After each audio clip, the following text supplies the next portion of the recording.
met with the leadership of the September 11th Commission to get a look at the panel's final report. House Minority Leader Nancy Pelosi and other Democratic members spoke with reporters afterwards. This is about 20 minutes.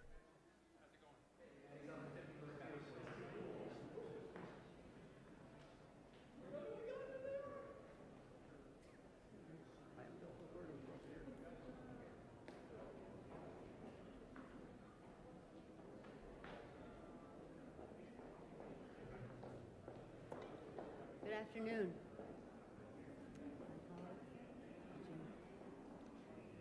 Members of the leadership and ranking members of the appropriate committees of jurisdiction just received a briefing from Chairman Kaine and from Vice Chairman Lee Hamilton. We were very impressed by the fact that the Commission report came out unanimously, that it was a real service to our country, and that it will be available to the public.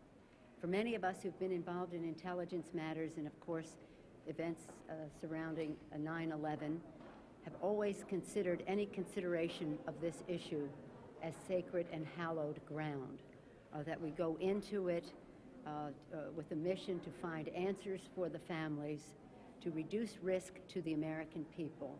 It's not about assigning blame.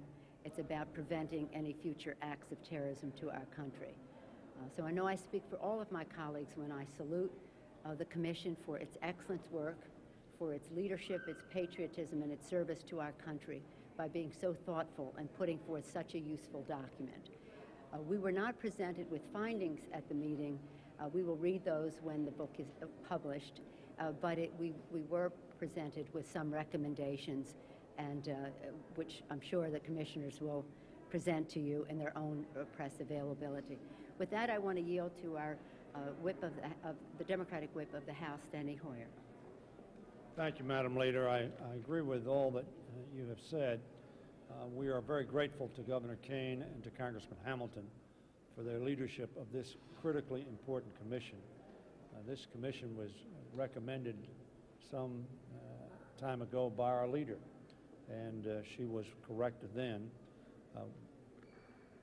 The discussions that we had were very positive and served to emphasize that our focus in the Congress and our focus as a nation needs to be on putting together the most successful and effective effort that we can possibly create, which will ensure that 9/11 does not occur again, will ensure that this nation remains focused like a laser on confronting the terrorists and keeping Americans safe and keeping the international community as safe as we can, for terrorism is a global threat. This Commission's report, I think, will be very important and useful and helpful in accomplishing that objective. And we look forward to working with the members of the Commission and with the members of Congress in a bipartisan fashion to ensure the safety and security of this country and its people. Thank you, Mr. Hoyer. Our distinguished chair of our caucus, Mr. Menendez, has, of course, a national interest in this, but also, being from New Jersey, has a special interest in this report. Mr. Menendez. Thank you, Madam Leader. Well, as a New Jerseyan and who suffered the loss of over 200 of my citizens in my district who were lost on September 11th, but I'm proud of Governor Kaine and his work, and as a former colleague of Lee Hamilton on the International Relations Committee, I'm proud of their collective work and their ability to bring a commission report that is unanimous in its vote, which I think is incredibly important. Now, I hope that what we'll take from that unanimity and that report is a sense of urgency. I think the report gives us an opportunity to understand the sense of urgency of responding to some of the recommendations and the findings that will come out. Because I think to some degree we may have lost that sense of urgency. And I think the report will be a catalyst for that. And finally, I also hope that the Congress fully understands that it is the one independent entity that has the power to ultimately provide overview of our intelligence operations. And regardless of who sits in the White House, the Congress must understand that it has to exercise that function vigorously on behalf of the American people. And lastly, let me just thank Nancy Pelosi, who, when she was our senior Democrat on the Intelligence Committee, had the foresight and the vision to offer an amendment to create this commission in the first place. Some ridiculed it at the time, but we now see the importance of her visionary effort in that regard. I thank our distinguished chairman for his remarks and his gracious thanks. I would like to acknowledge the presence of our Vice Chair, Congressman Jim Clyburn of South Carolina, who's been actively involved in our national security issues. Our ranking member on the Homeland Security Committee, Congressman Jim Turner of Texas, another leader, and our distinguished ranking member on the Appropriations Subcommittee for Homeland Security. We're here as resources to answer any questions that you may have. Madam Leader, the Republicans continue to express irritation with the 9/11 Commission. Some of the things that have trickled out is, one, that the report's going to be available in bookstores before it's available to Congress. The second is the report doesn't address the Patriot Act. I'm wondering if you learned the same things in the briefing and if that bothers you in any way. Well, first of all, I commend the Commission for making it readily available to the American people, because indeed that was part of the charge to the Commission, not only to make it available to the President and to the members of Congress, but also to the public. And in order to have it made available to the public, it had to be affordable to the public. I don't know anything about the timing. I believe that that's not accurate. I believe that we will receive it from the government printing office as soon as it is available, and sometime subsequent to that, it will be made available to the public. We didn't talk about the Patriot Act in the meeting at this time. Can you say in your briefing right now if you got any sense that the commissioners felt that Iran was more problematic than Iraq was, and if their report is going to reflect that? Any sense on that? No. Can you say, I know you can't get into detail about the recommendations, but were there any specifics about what reforms Congress might undertake in terms of term limits for the intelligence committees, fusing the House and Senate intelligence committees, a couple of these issues that came up yesterday when the Republican leadership met with them? Can you, at this point, can you say anything about those and where you in particular would stand on some of those issues? Well, let me say this. It is the commissioner's presentation to make. We are just characterizing the meeting and expressing appreciation to them for their leadership and for briefing us, giving us a heads up on the commission report. They will be making it public in their appropriate time. So I don't want to make their announcements for them. But I believe I can say, if my colleagues would stop me if I shouldn't, that they did suggest some recommendations, and some of them did track with legislation that Congresswoman Jane Harman has taken the lead on as our ranking member on the Intelligence Committee now. They put forth some issues that should be put under consideration and without hard, some had hard recommendations and others said you should look at these areas, including, as Mr. Menendez referenced, the role of Congress and its oversight function. All of these are very considered decisions that have to be made, and the American people should be involved in these decisions. We should do it with an openness and a transparency and a period of public comment. So when we go forward to create the balance between freedom and security that we must have in our country, the public knows why we are going forward. And when we assign responsibility, people know that they have to answer and be accountable for the responsibility they have been given. Before, this was unpredictable. Now it's predictable, and we all have a heightened responsibility to avoid another tragedy. Madam Leader, the Speaker told us yesterday that he fears that the allegations against Sandy Berger could cloud the 9/11 Commission report. Do you share that concern? Well, if the Speaker thinks that the allegations against Sandy Berger would cloud the 9/11 Commission report, then he should speak to the administration, who had some very suspicious timing in the release of that information. I, too, think it may cloud it. But I think I would look to the executive branch to say why, when they had information for nearly a year, when the commission, the 9/11 Commission, had the information for over at least 6 months, that the timing would be this very week, that the administration would leak this at a time when the 9/11 Commission is coming out. My colleagues, does anyone wish to add anything on that subject? I might add, in response to your question, the chairman and the vice chairman made it very clear to us that nothing regarding the documents that are in question regarding Sandy Berger affected in any way the recommendations or the work of this commission. All documents were fully reviewed and available to the staff, to the commission. So to suggest that somehow it might have affected the work of this very fine commission, I think, is a great disservice to the work that's been done.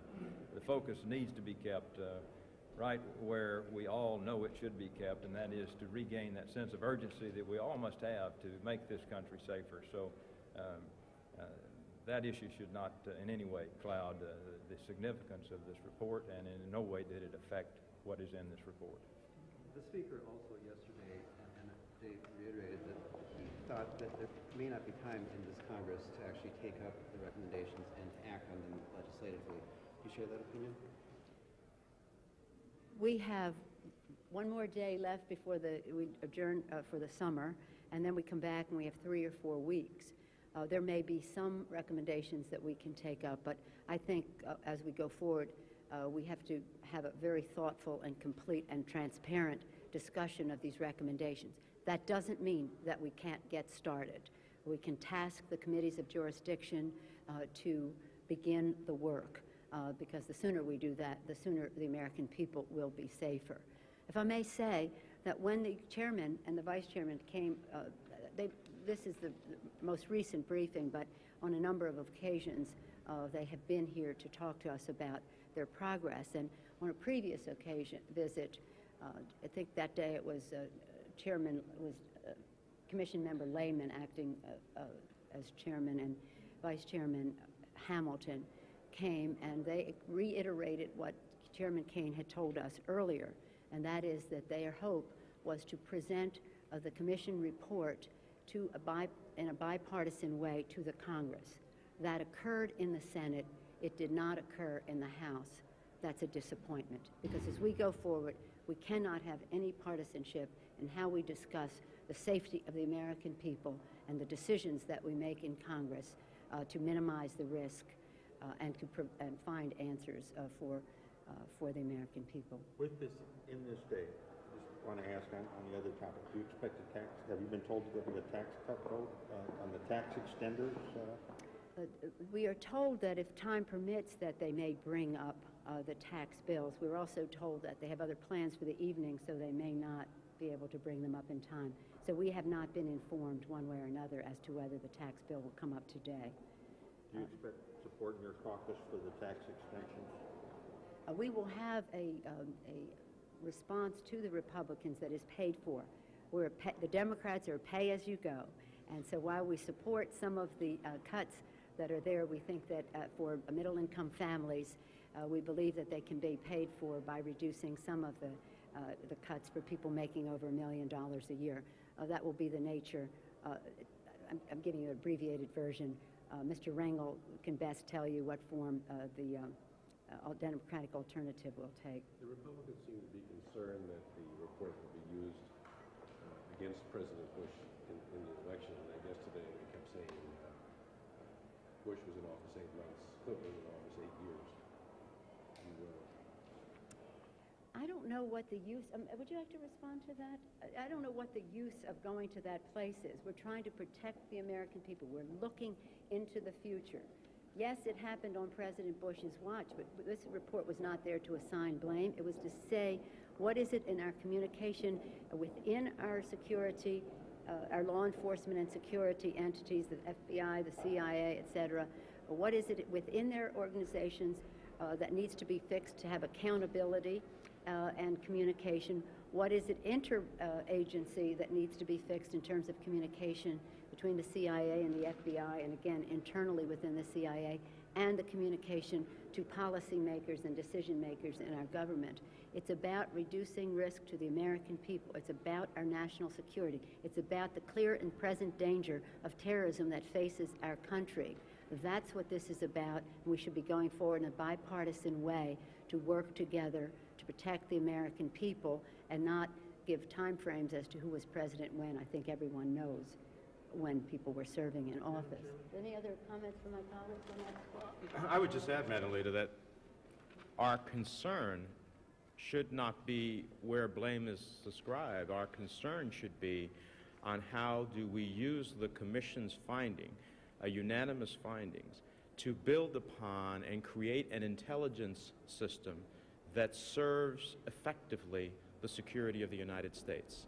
And that's the nature in which certainly we as Democrats accept the report to be released, and we would hope that the Republican majority would feel the same way, not about ascribing blame.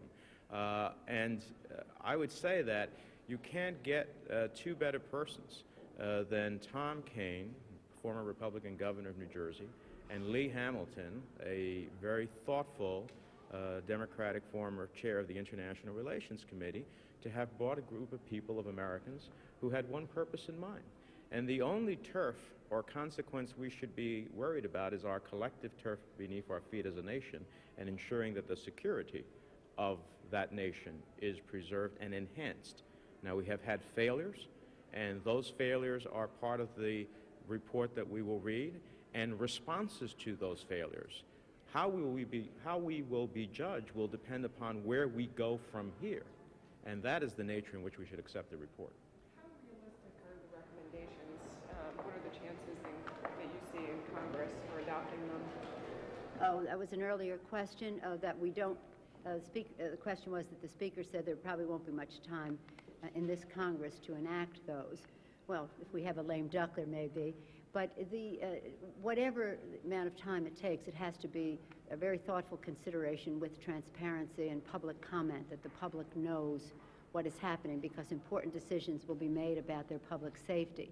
And while we may not be able to complete the implementation of the recommendations, we certainly should begin reviewing them. We may not, in the world that we live in, we may grow from them and find other suggestions that are useful with the collective wisdom of the members of Congress on both sides of the aisle. Aside from the time you have to consider them or not, just how realistic are the actual recommendations? Yes. What kind of reception? Very realistic. Do you want to speak to those as a... I think it's very clear, and Democrats have been talking about the importance of improving our intelligence gathering, about securing our ports and our public transportation and the investments that we should make to do that. We're at a point in time, as we all understand, where we're being warned that Al-Qaeda may attack us again at any time. And what we hope will come from this report is not only some sense of closure to those families who lost loved ones on 9/11, but enable this Congress to regain the sense of urgency that we need to protect this country. And I think that this report will do that. It was a bipartisan report. It was one that should be read carefully and listened to. And if you read the findings that will be within the pages of that document, you're going to find that we need to move even faster. We need to be even stronger in protecting this country against terrorists than we are today. And that's what I hope is accomplished by the release of this report. Mr. Sabo, do you want to add anything to that? No? Mr. Clyburn? With that, we thank you very much for your interest. I know we'll be having many more conversations about this very important issue once the report is made public. Thank you all very much. Thank you, my colleague.